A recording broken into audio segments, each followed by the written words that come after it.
I go down with the ship. You'd think he'd run out of rocks, I muttered. Swim for it, Grover said. He and Clarice plunged into the surf. Annabeth hung onto Clarice's neck and tried to paddle with one hand, the wet fleece weighing her down. But the monster's attention wasn't on the fleece. You, young Cyclops, Polyphemus roared. Traitor to your kind! Tyson froze. Don't listen to him, I pleaded. Come on.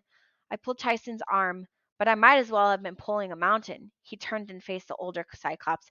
I am not a traitor. You serve mortals, Polyphemus shouted. Thieving humans. Polyphemus threw his first boulder. Tyson swatted it aside with his fist. Not a traitor, Tyson said, and you are not my kind. Death or victory! Polyphemus charged into the surf, but his foot was still wounded. He immediately stumbled and fell on his face. That would have been funny, except he started to get up again, spitting salt water and growling. Percy! Clarice yelled. Come on! They were almost to the ship with the fleece. If I could just help the monster distracted, if I could just keep the monster distracted a little longer. Go, Tyson told me. I will hold Big Ugly. No, he'll kill you. I'd already lost Tyson once. I wasn't going to lose him again. We'll fight him together. Together, Tyson agreed. I drew my sword.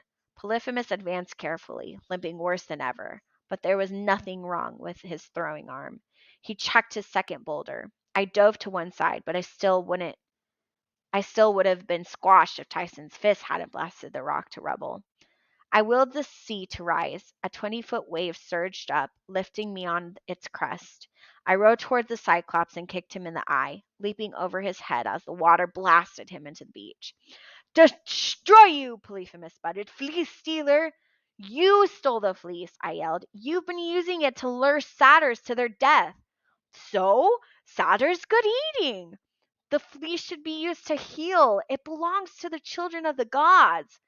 I am a child of the gods, Polyphemus swiped at me. But I sidestepped. Father Poseidon, curse this thief! He was blinking hard now, like he could barely see, and I realized he was targeting by the sound of my voice. Poseidon won't curse me, I said, backing up as the Cyclops grabbed air. I'm his son too. He won't play favorites. Polyphemus roared. He ripped an olive tree out of the side of the cliff and smashed it where I'd been standing a moment before. Humans not the same, nasty, tricking, lying. Grover was helping Annabeth aboard the ship. Clarice was waving frantically at me, telling me to come on. Tyson worked his way around Polyphemus, trying to get behind him. Young one, the older Cyclops called. Where are you? Help me! Tyson stopped. You weren't raised right, Polyphemus wailed, shaking his olive tree club. Poor orphaned brother, help me. No one moved, no sound but the ocean and my own heartbeat. Then Tyson stepped forward, raising his hands defensively. Don't fight, Cyclops brother. Put down the... Polyphemus spun toward his voice. Tyson! I shouted. The tree struck him with such force it would have flattened me into a Percy pizza with extra olives. Tyson flew backward, plowing a trench in the sand. Polyphemus charged after him, but I shouted, No! And lunged as far as I could with Riptide. I'd hoped to sting Polyphemus in the back of the thigh, but I managed to leap a little bit higher. Blah! Polyphemus bleated, just like his sheep, and swung at me with his tree. I dove, but I still got raked across the back by a dozen jagged branches. I was bleeding and bruised and exhausted. The guinea pig inside me wanted to bolt, but I swallowed down my fear. Polyphemus swung the tree again, but this time I was ready. I grabbed a branch as it passed, ignoring the pain in my hands as I was jerked skyward, and let the Cyclops lift me into the air. At the top of the arc, I let go and fell straight against the giant's face, landing with both feet on his already damaged eye. Polyphemus yelled in pain. Tyson tackled him, pulling him down. I landed next to him, sword in hand, within striking distance of the monster's heart. But I locked eyes with Tyson, and I knew I couldn't do it. It just wasn't right. Let him go, I told Tyson. Run. With one last mighty effort, Tyson pushed the cursing older Cyclops away, and we ran for the surf.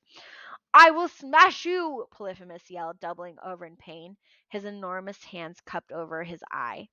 Tyson and I plunged into the waves. Where are you? Polyphemus screamed.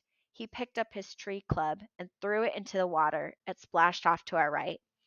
I summoned up a current to carry us, and we started gaining speed. I was beginning to think we might make it to the ship when Clarice shouted from the deck, Yeah, Jackson, in your face, Cyclops!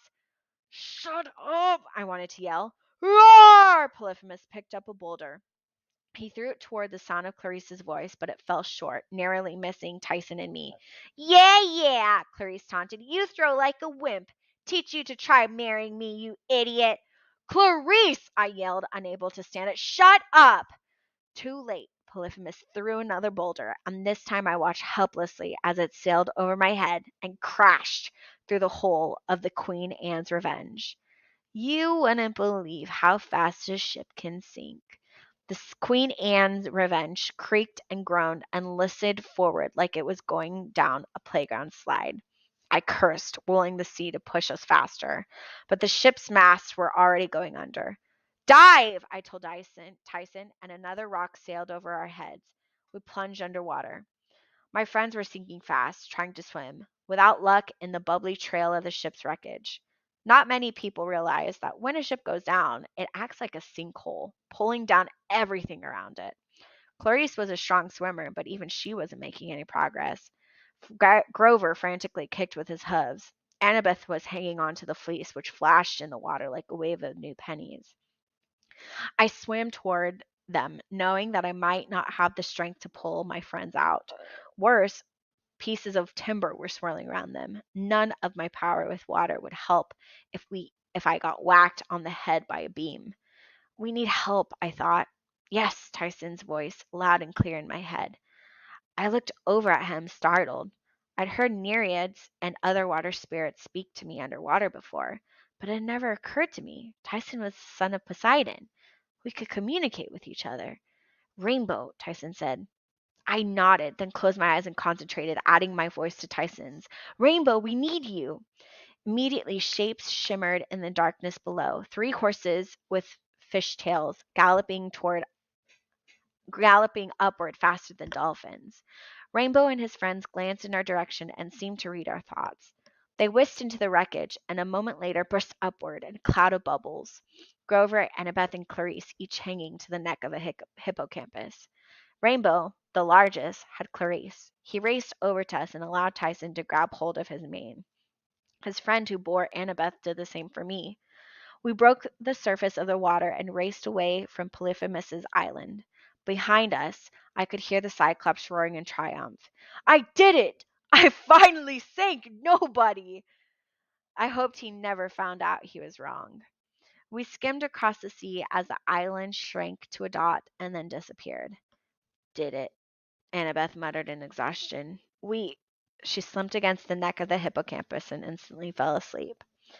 I didn't know how far the hippocampi would take us. I didn't know where we were going. I just propped up Annabeth so she wouldn't fall over, covered her in the golden fleece that we'd been through so much to get, and said a silent prayer of thanks. Which reminded me, I still owed the gods a debt. You're a genius, I told Annabeth quietly. Then I put my head against the fleece, and before I knew it, I was asleep too.